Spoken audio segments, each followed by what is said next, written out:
Hello. Alam niyo po bilang teacher, naranasan ko pong mag-conduct ng o magbantay ng mga nag-e-exam, ano. So, meron akong binantayang section. Ang tagal nilang tapusin yung exam eh. Ano. Pero meron namang isang bata ang very remarkable sa akin na kahit kailan, hindi ko siya makakalimutan. Kasi ang exam nila 120 points. 120 sasagutan nila, pero kinuha lang niya yung test ng 5 minuto.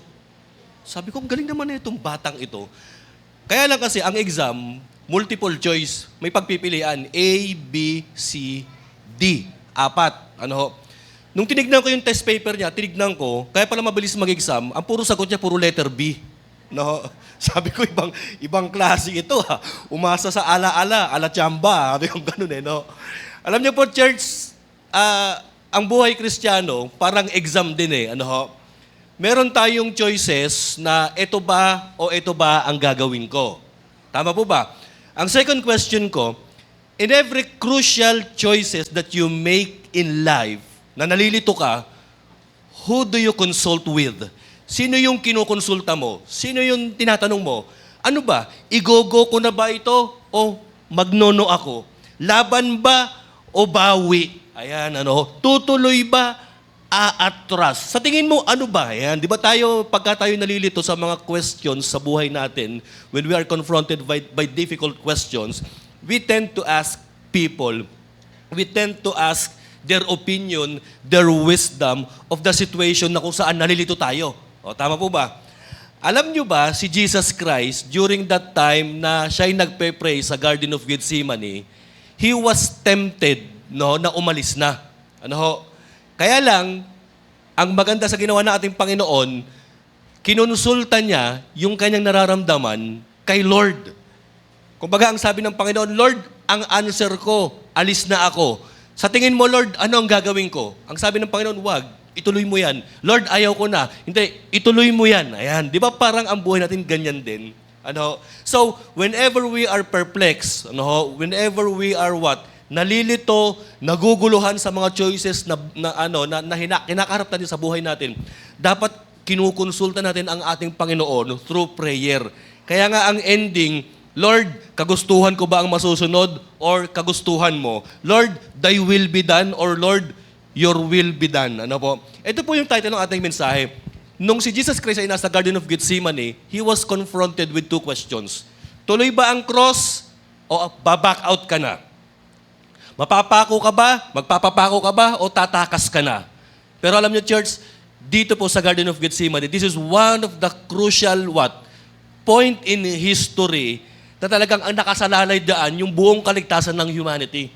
But the good thing about this is that Jesus Christ chose us. Jesus Christ chose you. Kasi ang worst case scenario, kapatid, pag tinakasan ni Jesus Christ yung cross, wala tayong gawain ngayon. Wala tayong religion. Wala tayong faith. Actually, lahat tayo nasa impyerno na if Jesus Christ escaped during that time, mga kapatid. So, basahin po natin dito yung Matthew 26:36 hanggang 46. And dito po meron pong i-reveal sa atin ng Panginoon. Ito po ang nangyari. Then, Jesus went with His disciples to a place called Gethsemane. Ayan. Pagtapos po nito, ang ginawa nila before this, ito yung Last Supper, yung nagkainan silang 13. Kasama pa dito si Judas eh. So, kumain sila, doon na rin sinabi ng Panginoon yung Lord's Supper, ito yung aking dugo at ang aking laman, kanin nyo to, yan. Pagtapos niyan, ang ginawa ng Panginoon, punta tayo sa Garden of Gethsemane. Ano ang sabi niya? He said to them, sit here while I go over there and pray. Umupo muna kayo rito habang ako'y lalayo muna sa inyo. Pupunta ako sa dakong tahimik doon at ako'y mananalangin. Take note of this. During this time, ang mga disciples, walang kamalay-malay na bukas ipapako yung kanilang Panginoon. So kung ilalagay natin sa kasaysayan ito po pangyayari Huwebes Santo ng gabi. Kasi bukas, Biyernes Santo na, yung ipapako na si Lord. So 37, ano po ang nangyari? Sinama niya yung 3 very close disciples niya. He took Peter and the 2 sons of Zebedee along with him. Peter, James, and John. At ang sabi, he began to be troubled or he began to be sad and troubled. So nung nagpe-pray na siya at kasama niya yung tatlong malalapit na alagad niya, nag-umpisa na siyang, ano niyo yun, yung mabagabag, malungkot. Ano yung kinalulungkot niya? Kasi bukas, ipapako na sa krus. Kasi mamaya-maya, traitor rin na siya ni Judas.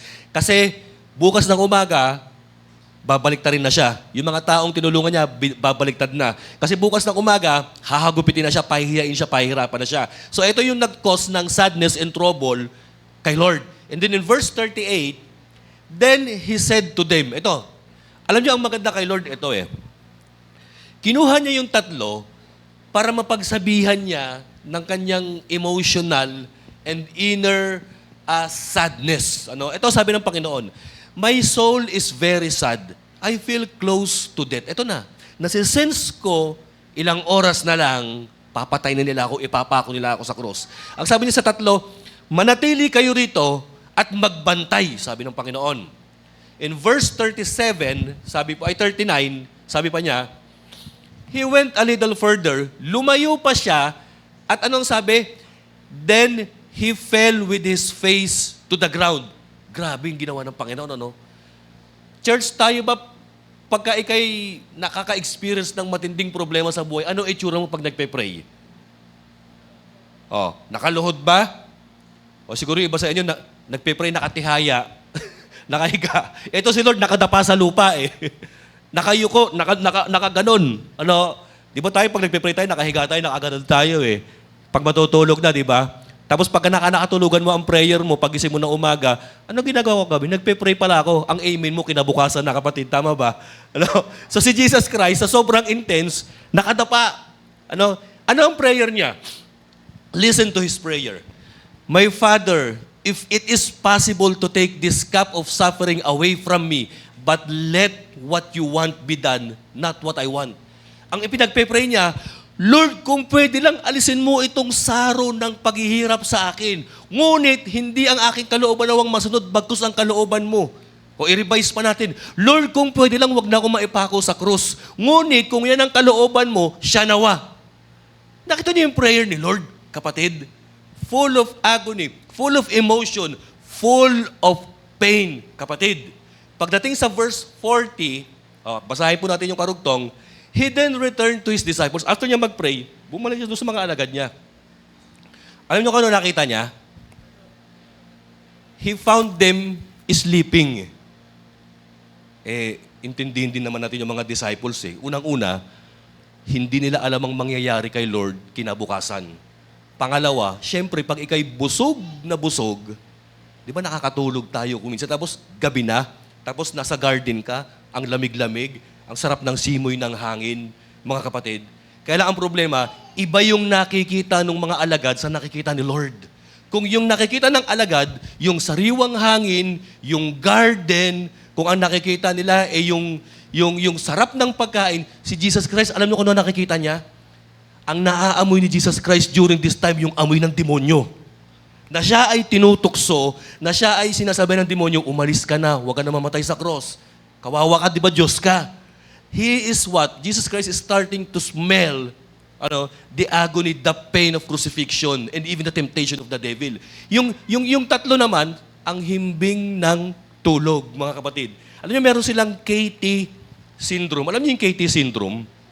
Nangyayari po sa inyo yan. Alam niyo kung ano yung KT syndrome? Kain, tulog, syndrome. Ayan.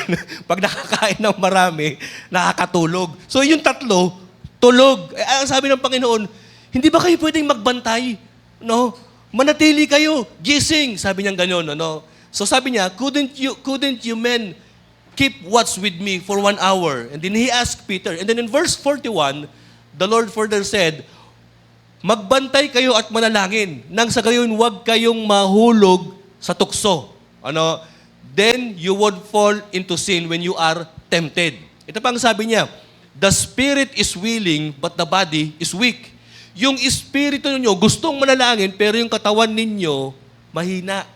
Di ba ganyan din tayo pag nananalangin? Gusto mong mag-pray, ang problema, inaantok ka. Ang problema, nagpe-pray ka, yung isip mo, iba na yung iba na yung sinasabi. Ano na kaya nangyari sa pinapanood ko? Ano na kaya nangyari doon sa gera sa Iran? Di ba, nagpe-pray ka ng kapayapaan, tapos minsan yung isip mo, lumalakbay mag-isa, no? Nagkakaroon ng autopilot ba, mga kapatid? And then in verse 42, ano po ang sabi? Umalis ulit si Lord, pangalawang beses. Ang panalangin niya, yun ulit, kinapi-paste. My Father, is it possible for this cup to be taken away? But if I must drink it, may what you want be done. Ang prayer niya, Lord, kung pwede lang, wag na akong mamatay sa cross kinabukasan, ngunit hindi ang nais ko ang masunod, bagkus masunod ang iyong kalooban. So ano, verse 43, ano po ang nangyari? Ayan. Then he came back, bumalik na naman si Lord, ano nakita niya? Patay, sleeping beauty na naman tong tatlo. Natutulog. Ayan, ano sabi niya? They couldn't keep their eyes open. And then in verse 44, so he left them and went away once more. Iniwan na niya. And then for the third time, he prayed the same thing. O tandaan po natin, ilang beses nag-pray si Lord para hindi na siya mapako sa cross? 3 beses. Ano? Verse 45, then he returned to the disciples and he said to them, natutulog na naman ba kayo? At nagpapahinga? Tignan ninyo, ang panahon at ang oras ay malapit na. The Son of Man is about to be handed over to sinners. And then sa final verse, sa verse 46, bumangon kayo. Let us go. Here comes the one who is handling me over them. Dito po sa binasa natin, church, it tells us some things about Jesus. Number 1, tignan po natin ito, no? It tells us about the agony of Jesus. Pag sinabing agony, pain, sakit, pain na nararamdaman, mga kapatid. It tells us about the agony of Jesus. Alam niyo po, church, pagka kayo nakakaranas ng sakit, actually, yung sakit na naramdaman nito ni Lord, hindi yung sakit na physical eh. Yung sakit na emotional. Yung sakit spiritual. Bakit ko nasabi? Emotional, kasi, biruin mo, no? Dinisciple mo tong 12, yung isa, ibebetray ka, yung isa na mahilig mangako, hindi i-fulfill yung kanyang pangako. Tapos, yung siyam, ano gagawin? Pagpako mo, aalis na sila, hindi na sila makita. Yung isa, si John na natira, nakatunga nga lang sa krus, walang ginawa. So ito yung emotional agony ni Jesus Christ. Parang, Lord, ang hirap naman sigurong ituloy yung cross para sa mga undeserving na taong ito. Another agony of Jesus Christ and disappointments niya, alam niyo kung sino? Yung mga taong pinagaling niya. Yung mga taong nagsisigawan ng Hosanna when He entered what? Jerusalem. Ito, ano sabi nila? Hosanna in the highest. Sisigaw-sigaw, nagpupuri sila, nag-ano sila ng mga palaspas, kapatid. Pero alam nyo, these are the same people who shouted, we want Jesus to be crucified. Crucify Him, crucify Him. These are the same people na mas pinili si Barabas kaysa si Jesus Christ na mailigtas, kapatid. So it tells us about the agony of Jesus. And aside from that, kapatid, dahil sa sobrang emotional pain na naramdaman ng ating Panginoon, alam nyo ba, sabi ni Luke, dun sa chapter 22 yata ito, sa Luke, sabi, si Jesus Christ daw, sa sobrang taimtim ng kanyang panalangin, pinagpawisan daw siya at yung tulo ng kanyang pawis ay tila bagang gapatak ng dugo. Biruin mo si Jesus Christ parang pinagpawisan ng dugo. Dinugo sa sobrang intense ng kanyang agony na nararamdaman. Alam niyo, posible raw yung sabi ng mga scientists, ang sabi, hematodrosis. Yung bang nagpuputukan yung mga blood vessel mo dahil sa stress, sa emotional pain na nararamdaman mo. So this verse or this story, it tells us about the pain, the agony of Jesus. And aside from that, ang agony niya talaga, yung cross. Ayaw ko na, Lord. I don't want to die at the cross. Ayaw ko na, Panginoon. Ayaw kong mapahinga ako. Ayaw kong hubaran ako. Ayaw kong lagyan ako ng koronang tinik. Ayaw kong hagupitin yung likod ko. Ayaw kong i-brand nila ako na worst criminal sa buong mundong ito. So it tells us about the agony of Jesus. Pangalawang bagay na sinasabi ng verse sa atin, ito po. It tells us about the loneliness of Jesus. Di ba kaya nga niya sinama yung tatlo para samahan siya, damayan siya, bantayan siya? Sinamahan nga siya. Ano ginagawa? Tulog. Tapos pinaalalahanan niya 3 times. 3 times din, tulog. So it tells us about the loneliness of Jesus. Hindi ho ba mga kapatid? At sabi ko nga, lahat ng mga tao na tinulungan niya, nagbaliktaran. So dito, wala nang kakampi ang ating Panginoon. Nag-iisa na lamang siya. And para mas matinding loneliness pa at makita natin yung loneliness ng ating Panginoon, di ba, nagpe-pray siya kay Lord para payagan siya na wag nang mapako sa cross. Pero si God, si Father, unyielding. Ayaw pumayag. So nakita nyo dito, mga kapatid, during this period of time sa panahon sa buhay ng ating Panginoong Hesus, siya na lang mag-isa. Na maging ang Panginoong nasa langit is not willing to help him. It tells us about the loneliness of Jesus. Church, nangyari na ba sa inyo yan? Yung feeling mo ikaw na lang mag-isa. Yung feeling mo ang daming ang taong nakapaligid sa'yo, pero wala namang kayang tumulong. Ayaw namang tumulong. Ayaw namang makialam sa'yo. Kapatid, pag ganyan na nararamdaman mo, naramdaman din ng Panginoon yan. It tells us about the loneliness of Jesus. Ang pinakamasakit pa kay Lord, yung loneliness na naranasan niya, yung betrayal na ginawa ni Judas.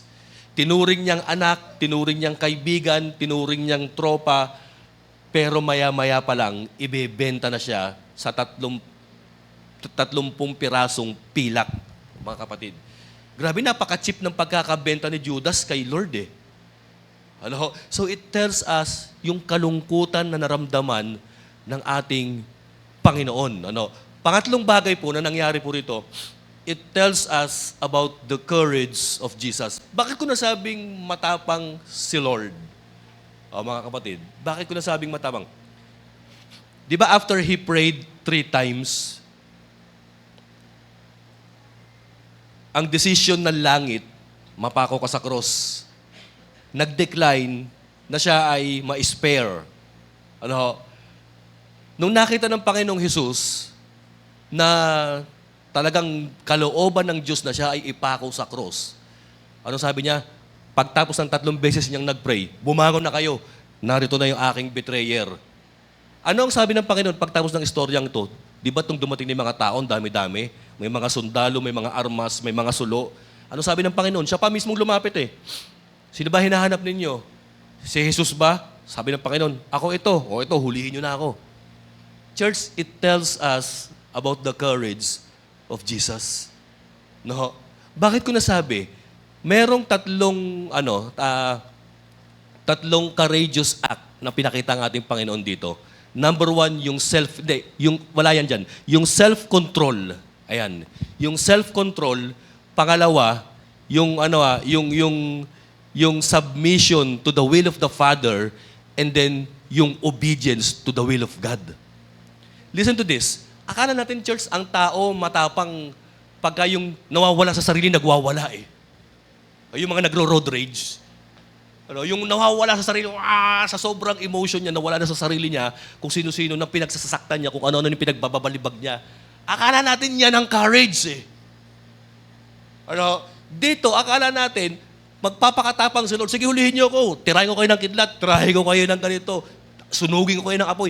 Hindi. Akala natin, church, yung earthly courage, siguro, ganyan yung idea natin. Pero para sa atin, church, ang real courage is yung magpapasakop ka sa kalooban ng Diyos na kahit ayaw mo, haharapin mo. Ang real courage, kapatid, kahit na kinakasuhan ka ng ICC, hindi ka nagtatago. Tama ba? Yan ang real courage. Si Jesus Christ, kahit kinakasuhan na siya, hindi, hulihin niyo ko. Yun ang real, harapin mo. Hinarap ng Panginoon, kapatid eh. Tama ba? And yung pangalawang point ko, aside from nagkaroon siya ng matinding self-control, ito po yung pangalawa, kapatid. Submission to the will of God. Church, listen to this. Merong conflict ng rito ng will eh. Ang will ng Father Mapako si Jesus Christ sa cross. Ang will ni Jesus Christ, ayoko na sa cross. There are two conflicting will na nangyayari. Alam niyo, church, pwede namang sabihin ng Panginoon, second member ako ng Trinity, pwede naman ako sumuway na eh. Pero ang real courage, he trusted God. He trusted God the Father. Sige, I'm gonna go for it. I'm gonna do it. Let's get it on. So it tells us about the courage of Jesus. And then hindi lang yung kanyang submission, pinakita niya sa obedience niya, kapatid. Na kinabukasan, sige, mapapako na ako. Church, listen, ano yung tatlong bagay nito? Yung self-control, yung submission, tsaka yung obedience niya. Yung tatlong yan nagpapakita ng katapangan ang ating Panginoon. Minsan akala natin matapang na tayo pag nawawala tayo sa sarili natin, nagwawala tayo eh. Minsan akala natin matapang na tayo kapag sinumusuway na tayo sa kagustuhan ng Diyos. Minsan akala natin matapang na tayo whenever we disobey the will of God. Pero sa totoo lang, real courage happen, no? When you control yourself, submit yourself to the will of God, and obey what God wants you to do. Diyan po nangyayari ang real courage, mga kapatid. And then yung pangatlo po, it tells us about the prayer of Jesus. Church, napansin ko, ang panalangin, may tatlong level. Tignan natin to, tatlong S level ng prayer. Swift, struggle, surrender. Di bakit ko po ito nasabi? Di ba't kapag tayo experience ng mga emergency problems sa buhay natin, ang unang instinct na gagawin natin, pray. At ang nakakatuwa, ang prayer mo, Lord, wala akong pera, penging pera. Ayan. Lord, may sakit ako, penging healing. Lord, may nangaaway sa akin, penging kapayapaan. Ayan. We wanted swift prayer. Yan yung basic level ng panalangin. Di ba si Jesus Christ, nung nasisense na niya na umaali-aligid na si Satanas, nung nasisense na niya na dumarating na ang kamatayan sa buhay niya, nung nasisense na niya yung mabahong amoy ni Judas, nag-pray siya, swift level. Halika, mag-pray agad tayo. Mag-pray agad tayo. Di ba't kapag nung nag-umpisa agad ng crisis sa Middle East, ano ginawa ng mga tao? Pray agad. Di ba't kapag nag-umpisa agad ang lindol, pray agad. Swift level, kapatid. Ang problema sa mga tao na nandun lang sa swift level, ang tingin natin sa panalangin, fast acting, parang pain reliever. Tama ba? Fast acting. Ano tingin mo sa panalangin? Parang ganun-ganun lang na pag sinabi mo kay Lord, ida-download agad ni Lord sa'yo. No? Actually, ang nakakalungkot, ang daming Christian hanggang dito na lang sa level na ito. Swift level. Ang palagi pinagpe-pray, pengin ito, pengin ito, pengin ito, Panginoon. Ang tingin kay Lord, Panginoon na eh. Hindi Panginoon eh, Panginoon, kapatid. Nakita nyo yan? We want fast acting and answered prayer agad, mga kapatid. And tanong niya, ito paano? Paano pag hindi binigay agad yung pinagpe-pray mo? Paano pag hindi agad sinagot ng Panginoon yung panalangin mo? Di ba? Church, listen. May mga prayer na instantly sinasagot ng Panginoon. Totoo yan. Kaya lang in one condition. Prayers are answered if it is in accordance to God's will. Ang tanong, ano yung swift level na pinag-pray ni Lord? Lord, ayoko mapako sa cross. Ang tanong ba, yung pagkapako ba sa cross, yung hindi mo ba gustong pagpako sa cross, kalooban ba ng Diyos yan? Hindi. Listen, kami ganyan din kami sa buhay namin eh. Nung nagkaroon ng sakit yung biyanan ko, na-diagnose na meron siyang sakit. Nung na-diagnose na merong cancer ang tiyahin ko, swift level. Lord, I pray. We pray. We pray. We pray. Pray, pray, pray. Ang problema, hindi nawala ang cancer. Ang problema, hindi nawala yung sakit. Kaya, kapatid, nagpunta kami sa second level. Yun yung struggle level. Paano ko nasabing merong struggle level ang ating Panginoon? Di ba ano sabi sa Bible? 3 3 times niyang pinag-pray. Di ba merong ang acronym ang prayer? Push. Pray until something happens. Push. Struggle. Biruin mo 3 beses inattempt ni Lord, ni Jesus Christ, na baguhin ang pagpapasya ng langit na hindi na siya mapako kinabukasan. 3 times, Jesus attempted to escape from the cross, kapatid. Struggle. O di ba't ganun din tayo pagka may mga bagay na pinagpipray tayo? Lord, sana magkaroon ako ng trabaho. Lord, sana magkaroon ako ng trabaho. Lord, sana pagalingin mo ko. Lord, sana pagalingin mo ko. Pero kung minsan, kapatid, sinasagot ng Panginoon. Kaya hindi na tayo pupunta sa 3rd level. Tama ba? Lord, sana makapasa ako. Sana makapasa ako. Pero minsan, sinasagot ng Panginoon, kaya hindi tayo pupunta sa 3rd level. O di ba? Sometimes, prayer are answered during struggle level. Ang tanong ito, bakit ba kailangan nating paulit-ulitin ang panalangin natin kay Lord? Of course, para makita yung sincerity niya o sincerity natin sa Kanya. Para makita yung seriousness natin sa Kanya. And at the same time, God wants to see what? Perseverance in our prayers. Mga kapatid. Kaya kung minsan, we are what? Struggling in prayer. Di ba't ganyan yung ginawa ni Jacob nung nakakita siya ng nung nakita niya si Lord? Panginoon, hindi kita pakakawalan hanggat di mo ko bless. Nagrambulan sila hanggang umaga eh. Oh, sabi ni Lord, sige, bless na nga kita, pakawalan mo ako. Ang tawag dyan sa level n is struggle. Di ba't parang ganun din yung ginagawa natin? Lord, hindi kami titigil ng panalangin hanggat hindi tumitigil ang gera sa Middle East. Ayan. Lord, hindi kami titigil ng panalangin hanggat hindi lumalago ang church. Ang prayer sometimes is struggle yan, kapatid. And listen to this, sa context ni Jesus Christ, ang prayer ni Jesus Christ, it is a struggle between God's will and His own personal will. Ang struggle dito, Lord, ayaw ko nang mamatay sa cross. Ang sabi ng Panginoon, mamamatay ka. Lord, ayaw ko nang mamatay sa cross. Hindi, mamamatay ka. Lord, ayaw ko nang mamatay sa cross. Hindi, mamamatay ka. Yan yung struggle level ng prayer ng ating Panginoon. 3 beses niyang inulit eh. Ano sabi sa Bible? 3 times niyang pinaulit-ulit yung Father, may you take this cup away from me, not by will, but yours to be done, sabi ng Panginoon.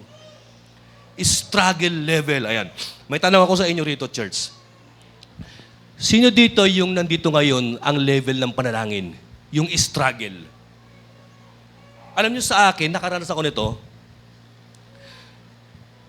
Nag-pray ako kay Lord eh. Sabi ko dun sa, pinag-pray ko yung biyanan ko eh. Isang struggle prayer na pinanalangin ko pa, Lord, dugtungan mo yung buhay ni tatay.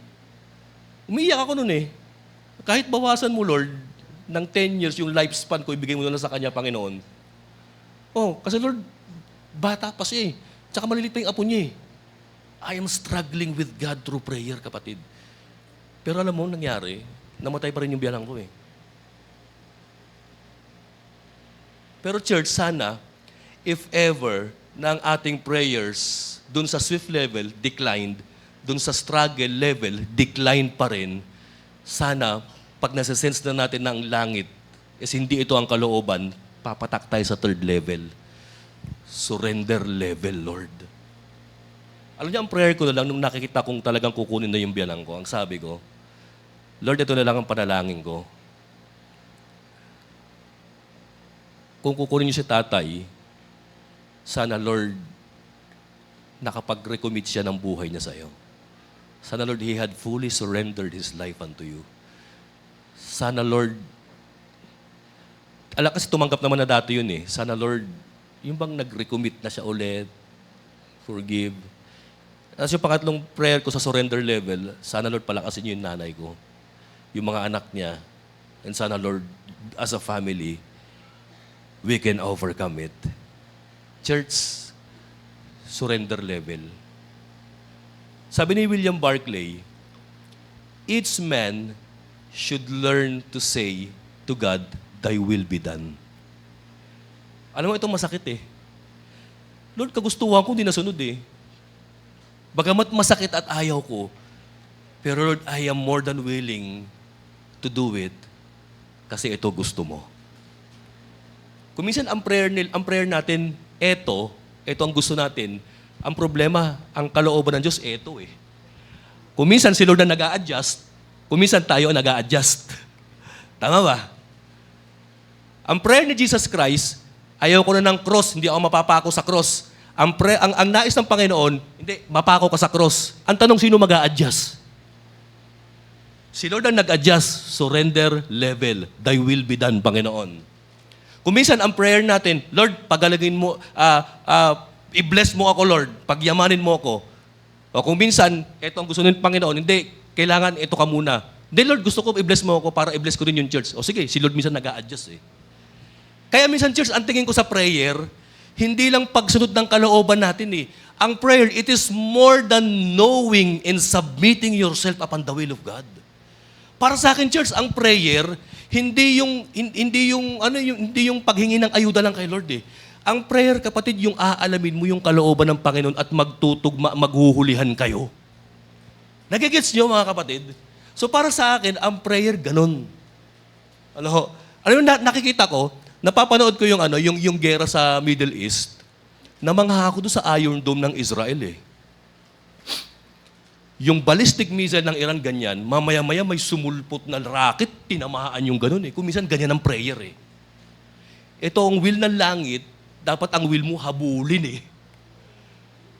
Tama ba? Ganyan yung ginawa ng Panginoon eh. Hulihan. Actually, ang tawag ko nga ang ibang term ko nga sa prayer, convergence, dugtungan ng will mo at ng will ni Lord. Kung minsan, yung will natin, inaagrihan ni Lord, ang tawag dyan, answered prayer. Kung minsan, ang will natin, hindi inaagrihan ni Lord, at aagree lang tayo sa Kanya, ang tawag dyan, surrender prayer.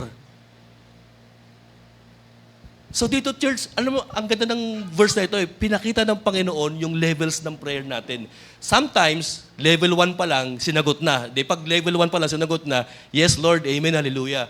And sometimes, umaabot tayo sa struggle level na humahaba ang panalangin natin paulit-ulit. Si Jesus Christ, umabot ng 3 times, pero nung na-sense na niya that God is unyielding, kapatid, nag-surrender level ng Panginoon. Sige, Lord, not my will, but yours to be done.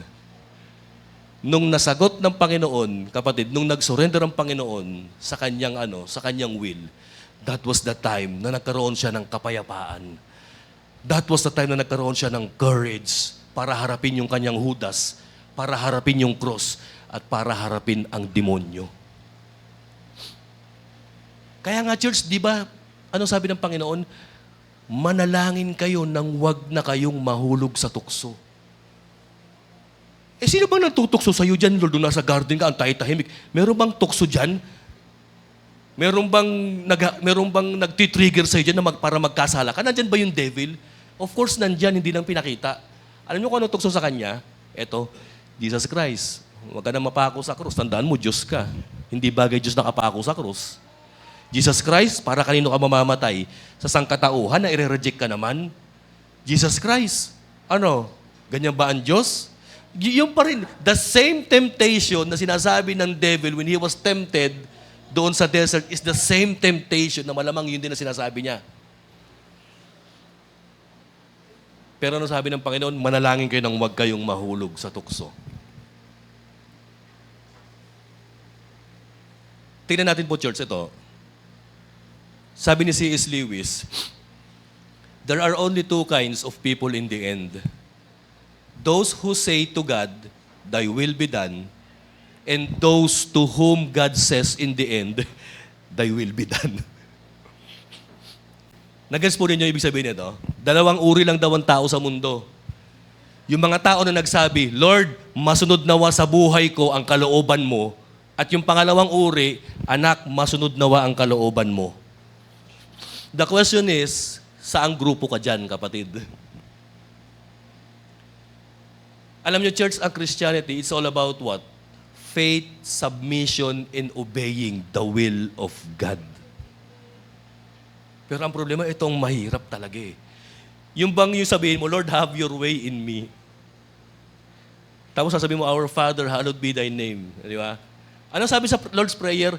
Your kingdom come, your will be done. Hindi sinabi na, my kingdom come, my will be done. Hindi sinabing ganun eh. Your kingdom come, your will be done.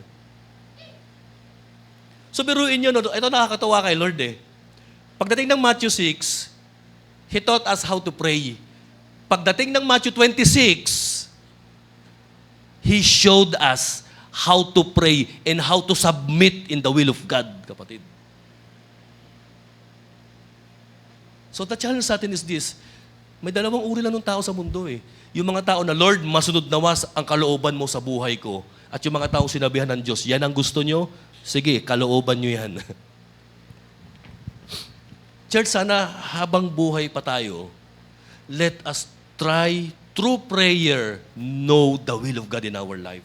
And let us learn to submit on it, kapatid. And let us learn to obey it. No? Dito na po, ano po ang summary nito, church? O, listen. Ito yung pinakabuod niya. When tempted to give up, quit, and abandon your mission, pray to God. And when you pray to God, always choose God's will. Yan yung ginawa ni Lord eh. He was tempted to give up, to quit, to abandon the cross. Oo, tinutukso siya eh. Ano ginawa niya? He prayed to God. Actually, he prayed 3 times. And when he prayed to God, he didn't follow his own will. He chose to follow and submit to God's will. Minsan nagtataka tayo kay Lord, bakit kaya si Lord hindi sinusunod yung panalangin ko? Pero hindi nyo ba alam, minsan nagtataka rin si Lord sa atin, bakit kaya yung mga anak ko hindi sinusunod yung nais ko? Di ba? Natatawa. Di ba? Sometimes we are wondering, Lord, why is it that you are not giving my request? Ba't kaya, Lord, hindi mo binibigay yung mga nais ko? Yung sasabihin ng Panginoon, ikaw naman kasi, bakit ka naman hindi mo sinusunod yung gusto ko? Kaya nga tama kayo sabi ko, di ba, ang panalangin, hulihan ng kalooban. Struggle ng kalooban. Will mo ba? Will ni Lord?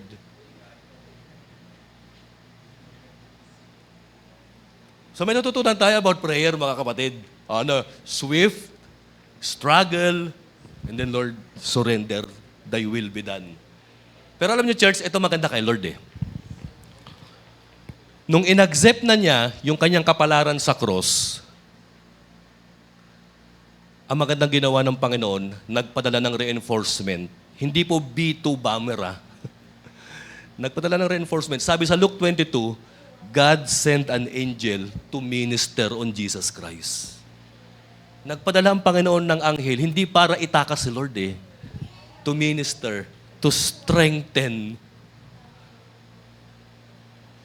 Kaya nga ang prayer ko noon, Lord, kung mawawala lang yung mga mahal ko sa buhay, I pray for an angel na sana makayanan na lang namin. And Lord, thy will be done. Thy will be done.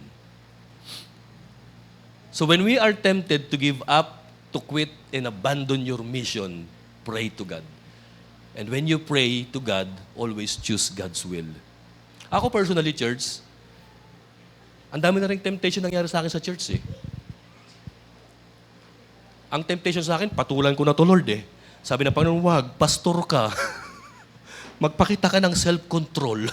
Magpakita ka ng pasensya. Magpakita ka ng pagpapatawad. Ayan. Kahit nanggigigil na ako eh. There are times when I was tempted na, Lord, alis na ako, Panginoon, ayoko na magpastor. Wag, tinawag kita. Bumalik ka. Huwag kang aalis, huwag kang mag-quit, huwag kang mag-abandon your mission, huwag kang mag-give up. O sige, Lord, balik na ako, thy will be done, Panginoon eh. Mahirap kumalaban sa'yo, Lord eh.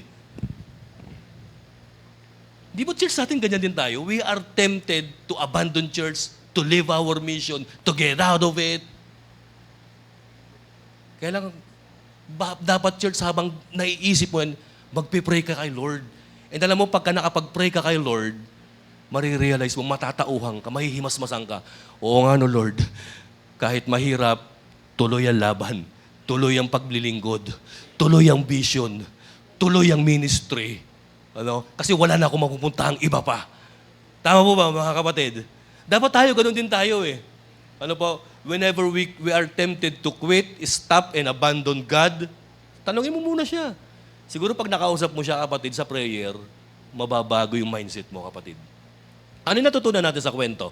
Dito na po tayo matatapos. Conclusion, number 1, ito po. Listen to this.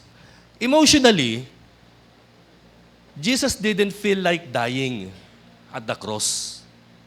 Yet, He chose to die in your place and mine. Why? Because love isn't just a feeling nor emotion. It is a choice. It is a strong determination and a commitment to fulfill. May tanong po ako sa inyo. Sa tingin niyo ba nung panahon na nagpe-pray si Lord na, Panginoon, kung pwede lang, wag na ako mapako sa krus, sa tingin niyo pa ba, kinikilig pa ba siya para sa atin? Sa tingin niyo pa ba, inspired pa ba siya because of us? Sa totoo lang, wala namang ka-inspired sa 12 disciples eh. Sa totoo lang, wala namang kakilig-kilig sa sangkatauhan eh. Kaya sabi ng Panginoon, ayoko na. Wala na siya eh. Hindi na siya emotionally attached sa atin eh. Pero kapatid, ito kasi ang maling konsepto ng tao sa pag-ibig. Akala natin ang pag-ibig, pure emotion, pure feeling, pure inspiration. Di ba masarap mamatay kung ikaw'y kinikilig? Masarap magpakamatay sa tao kung ikaw ay inspired. Pero paano kung hindi ka na-inspired? Paano kung hindi ka na kinikilig kagaya ni Lord? Gagawin mo pa rin ba? Si Lord wala nang kilig level, wala nang inspired level eh, wala nang emotional eh.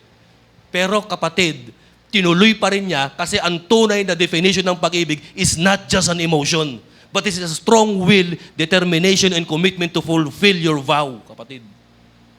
Kahit wala nang feeling ang Panginoon sa sangkatauhan, kasi ang feeling niya sa sarili naman niya eh. Kumbaga para kay Jesus Christ, Lord, for 3 years, I have given everything for them eh. Pero hanggang ngayon, Panginoon, wala pa rin eh.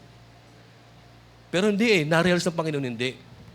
Real love, what? Isn't based on pure what? Emotion, feeling, or just being inspired.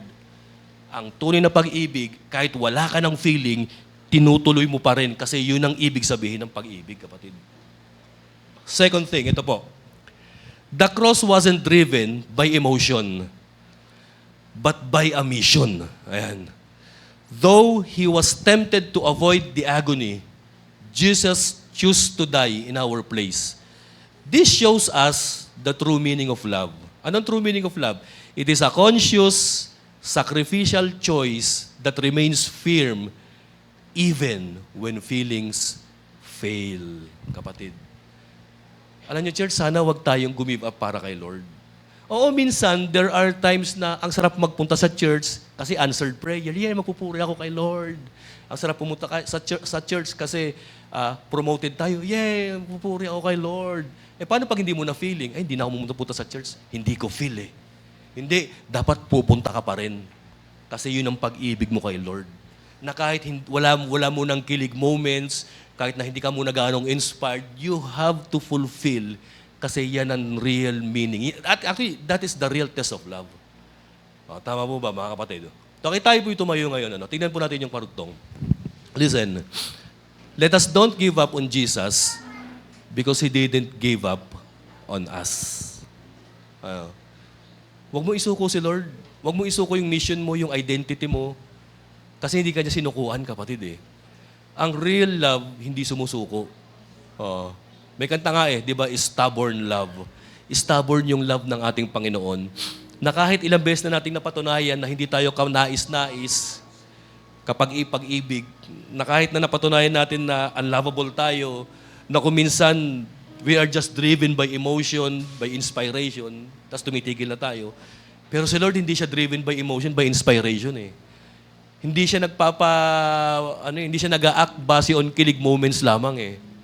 He is acting on the will of God, kapatid. Akala natin, church, si Jesus Christ namatay sa cross. Pero sa totoo lang, sa garden pa lang, si Jesus Christ patay na. Patay na yung sariling will niya. Kasi ang nag-ooperate sa will ni Jesus Christ during that time is the will of the Father. That even if it is hard, even if it is painful and full of agony, Jesus Christ continued to do it. He pursued for the cross, kapatid. Alam niyo, dahil para lang sa atin. Para lang sa atin. Alam niyo, during that time, may dalawang choice si Lord eh. Abandon, continue. Bakit hindi siya nag-abandon? Kasi na-realize niya, pag nag-abandon siya, kawawa tayo. Wala tayong kaligtasan. lahat tayo mapupuntang impyerno. Kaya ang ginawa niya, sige Lord, thy will be done. Masunod nawa ang kalooban mo. I'm gonna die for these unlovable people. At alam niyo kapatid, nung namatay si Lord sa cross, that is the time that we started and we begin to see the grace, the love of God. Na na-appreciate na natin siya, na Lord, grabe ang kamatayan, grabe ang pag-ibig mo. Hindi mo kami iniwan. Minsan church, di ba kung minsan sa sobrang kalungkutan natin, minsan nagse-self-pity tayo. Kawawa naman ako, Lord. Kawawa naman ako. Hindi mo ako mahal, Lord. Minsan, may mga ganun pa tayo, Lord, hindi mo sinagot yung prayer ko, hindi mo yata ako mahal, eh. Kapatid, huwag mong isipin yan. Kasi kung hindi ka mahal ni Jesus Christ, sa tingin mo ba, hindi ka niya iiwan sa garden during that time? Final thing, ito, gusto kong sabihin sa inyo yung sinabi ni Max Lucado. On the eve of the cross, Jesus made his decision.